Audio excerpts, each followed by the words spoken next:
everyone. In today's session, we were discussing about adaptations. So in adaptation part 1, we discussed whatever the adaptations are there. Morphological, behavioral, physiological adaptations we discussed in part 1. In part 2, we discussed water-related adaptations. Now, in today's lecture, we will discuss about plant adaptations, right? So, we will go with today's class. Plant-related adaptations is our today's topic, right? Now, we can categorize the plant-related adaptations under 3 types. Plants which are in water are called hydrophytes. Plants which are in dry desert conditions are called xerophytes. Plants which are in normal conditions are called mesophytes. So we can see what are the adaptations exhibited by aquatic plants, what are the adaptations exhibited by desert plants, what are the adaptations exhibited by mesophytes. We'll start with adaptations of hydrophytes with the first topic. Adaptations of aquatic plants, they are hydrophytes, right? What are hydrophytes? Plants which live in water are called hydrophytes. We will see morphological adaptations and anatomical adaptations. Let's go and list down morphological adaptations first.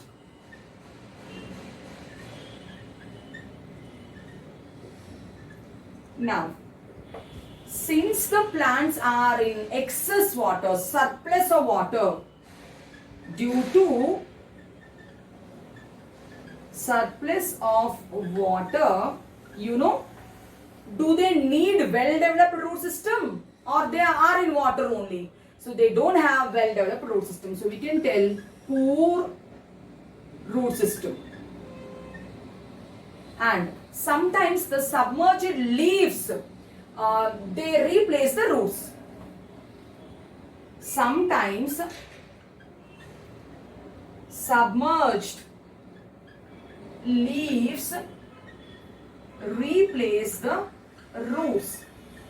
Now for this, if you have to see the example, let us take the example of Salvinia. The example is a plant, Salvinia. If you have to see the picture of Salvinia in NCERT, Plant Kingdom, we have this picture, you can go and check it later. So, in the water, submerged leaves are there, see here. So they are compensating the roots function, balancing function. The leaf itself is doing, children, here. And if you see certain structures which are there here like this,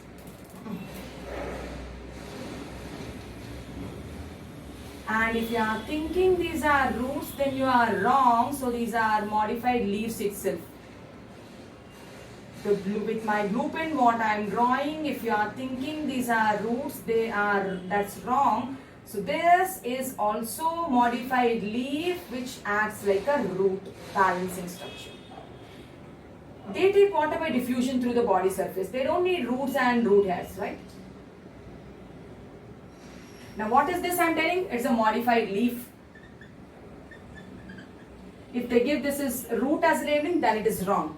And what are these? These are submerged leaves. So what are these? These are submerged leaves. Where do we find this condition? In Salvinia.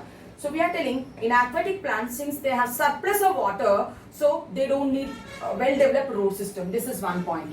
And the root caps are absent. When do we need root caps? When the external habitat, the conditions are harsh, we need root caps. Here it is water, simple water. So conditions are not harsh, so the root caps are absent. Root caps are replaced by root pockets. So it is acting like a root. We can keep a pocket. pocket, we can take a pocket here. This is one function. And next one, if we have to quote here, so we can tell that the stems will be long and slender.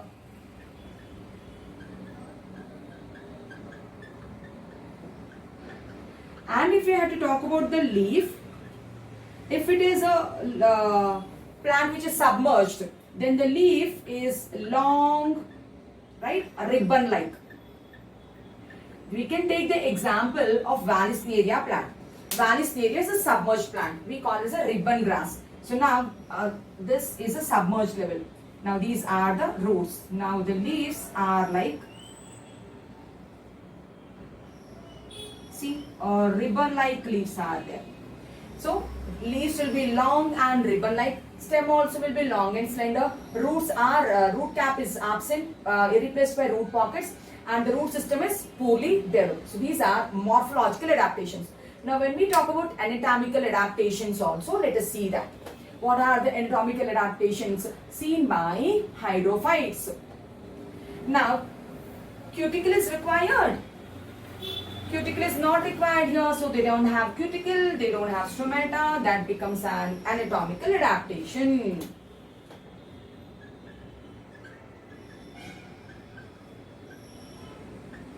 What is adaptation? I am telling. Cuticle is absent. Next one, stomata are also absent. They are in water, so transpiration not an issue, so that's why cuticle is absent. So stomata are also absent here. Then next one, what we can tell, the epidermis, actually the epidermal cells don't have chloroplast, they don't do photosynthesis. But here, since light cannot penetrate deep, the epidermal cells will have chloroplast, they'll do photosynthesis, they assimilate the food also. So we can write, so the epidermal cells, they have chloroplast and perform photosynthesis. They perform photosynthesis and do assimilation also of food. The mesophyll cells have parenchyma, so which helps in maintaining the buoyancy. So they have a special type of parenchyma which is called parenchyma.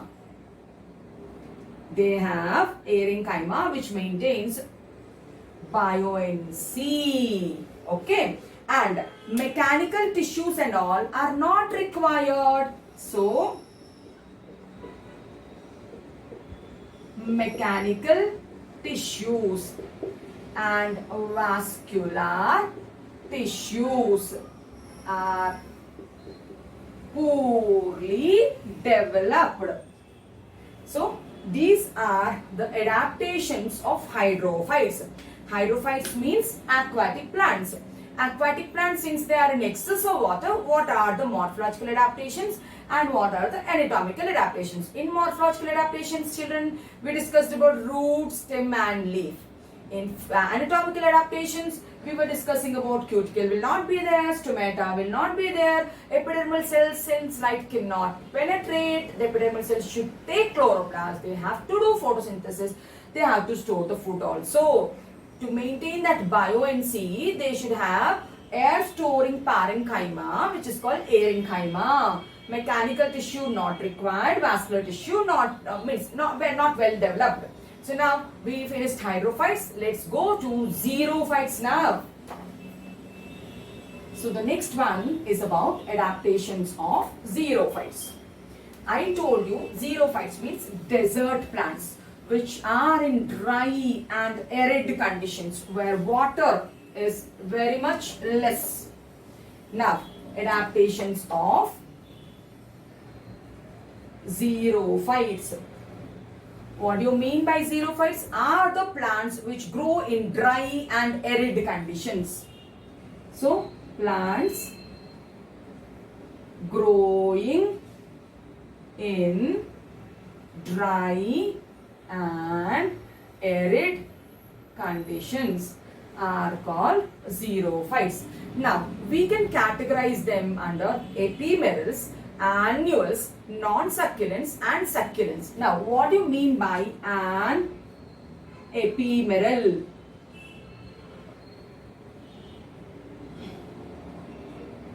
Right? So, ephemerals are the plants which have a very short lifespan. Ephemerals means they have short lifespan. So when a little bit of rain it gets, it will take that rain. With that rainwater what it has stored, it will survive for a little bit of lifespan, and afterwards it gets converted into seed, and the seed will be retained in the dormancy stage. When the lifespan of a plant is very short and it is surviving with a bit of rain and it is storing it, then that's called ephemeral plant. You can take the example of tribulus, right? The example of ephemeral is tribulus. Then next one is annual plant. Annual plant means which completes its life cycle in 1 year. It completes its life cycle in 1 year. So it requires little more water than that is annual plant. The third one is succulents and fourth one is non-succulents. Succulents, if you see, in succulents the plants will absorb the water during the rainy season, and that water will be mixed up with the mucilage and they'll store it. The root might store mucilage, the stem might store mucilage, or leaf might store mucilage. So if the root is storing mucilage, the roots are storing water in the form of mucilage. The example is asparagus. If we see the asparagus plant, it has fibrous storage roots. Okay. This is asparagus plant. In morphology chapter, we have the picture, fasciculated tuberous roots. Okay, this is asparagus. And if the leaf is storing, if the leaf is succulent and leaf if it is storing water in the form of mucilage, it is aloe vera. In aloe vera, the leaves will be succulent, right? So, aloe vera is an example. And if the stem is succulent, you can take the example of opentia. You can take the example of opentia. Now, opentia is a cactus plant. It belongs to cactus. In opentia, to reduce transpiration, the leaf gets modified into spine. Since the leaf is modified into spine, the stem becomes photosynthetic. The stem becomes fleshy, succulent, and photosynthetic. So, if we have to take the stem storing the water, opentia is an example, leaf storing the water, aloe vera is an example, root storing the water, asperus, and this is an example. Now, the next category of non-succulents. So, if we have to mention the example of non-succulents, we can take the example of casuarina. Right? In casuarina, it's a non-succulent plant, it's just a normal plant, but it stores mucilage. Now, if we have to talk about ecological adaptations, what are the ecological adaptations of xerophytes? We are telling that xerophytes are the plants which grow in dry and arid conditions. So, what are the adaptations? What are the ecological adaptations we'll see? Morphological adaptations we'll see, anatomical adaptations. First, we'll go with ecological adaptations. Under ecological adaptations, so we can categorize the plants under, there are some plants which want too much of sunlight. They are sun-loving plants. They are called heliophytes. Okay. So, sun-loving plants are the best plants to grow in dried conditions. So, sun-loving plants, they are called heliophytes. Whatever plants, if you have gone through a desert, whatever plants you find there, all those are the examples of heliophytes. Now, there are other plants. Shade-loving plants are called sciophytes.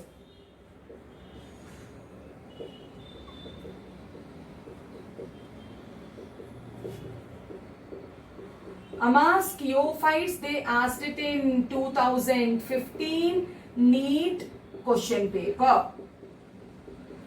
The question is direct, what is sciophyte? You should know the answer. Sciophytes are shade-loving plants and heliophytes are sun-loving plants. What are halophytes? Halophytes can tolerate salt conditions. Example, Rhizophora. So all these are some examples which come under ecological adaptations. Sun-loving plants, shade-loving plants, salt-tolerating plants.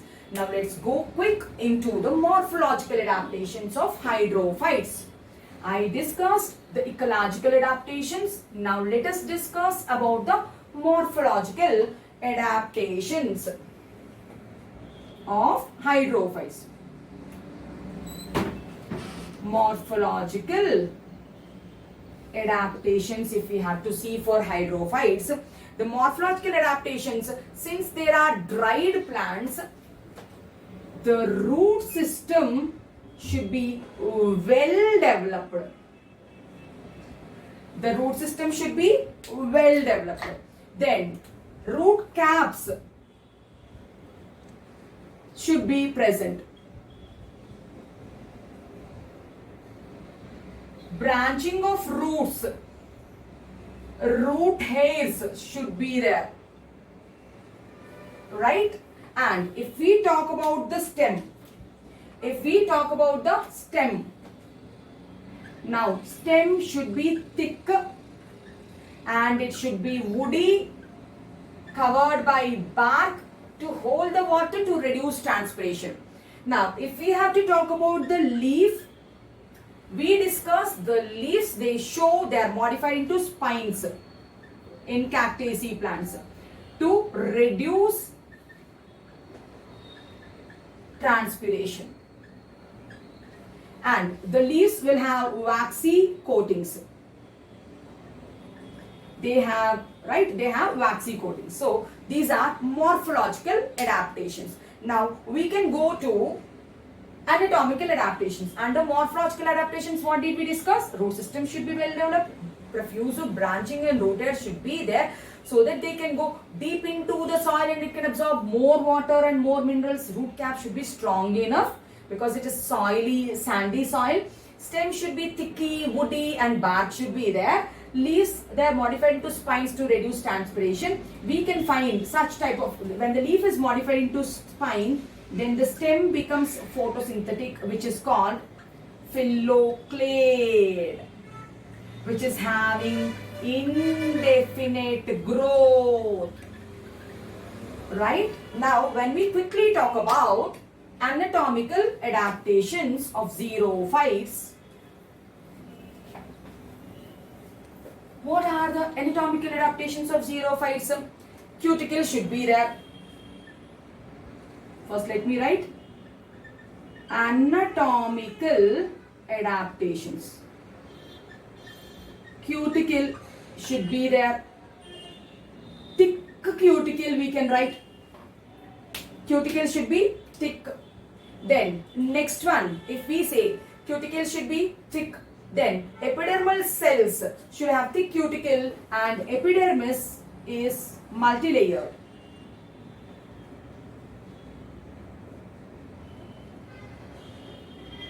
Epidermis should be multilayered. Stomata preferably should be hypostomatous, means the stomata number should be more on the lower side. So write down it as hypostomatous condition. What is hypostomatous condition? More in number on the lower side of leaf. Sunken stomata, not exposed stomata. Hiding stomata. Sunken stomata we can tell. Then mechanical tissue development should be more. And next, vascular tissue development also should be more.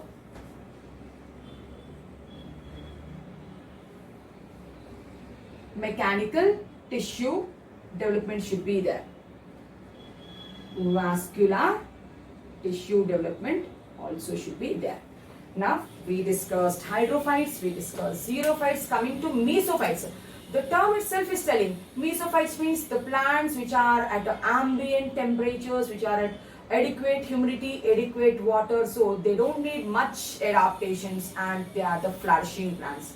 Gymnosperms and angiosperms, monocots and dicots, whatever agricultural plants what we know are the examples of mesophytes. So mesophytes we can write, they normally grow under,